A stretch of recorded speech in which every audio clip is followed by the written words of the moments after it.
Pakar militer dan strategis asal Yordania, Nidal Abu Zaid, menganalisis perlawanan milisi pembebasan Palestina, Hamas JS dan sayap-sayap militer mereka sukses mengacaukan operasi militer penuh Israel di Rafah, Gaza Selatan.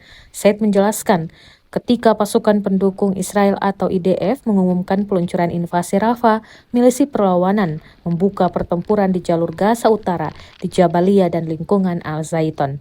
Perlawanan ini menghasilkan pertempuran sengit yang memaksa IDF untuk menarik divisi terjun payung ke-98 yang terkonsentrasi di Rafah untuk bergerak ke Gaza Utara.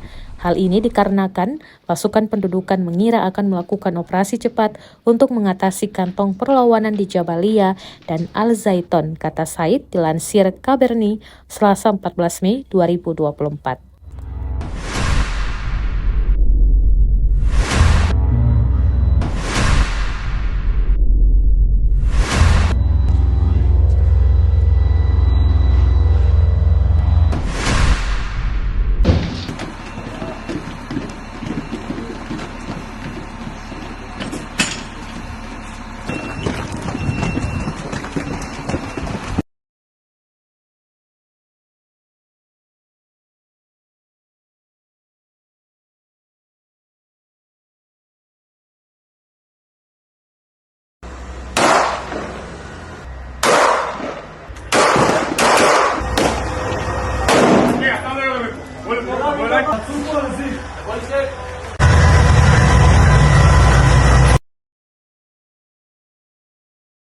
Download Tribun X sekarang, menghadirkan lokal menjadi Indonesia.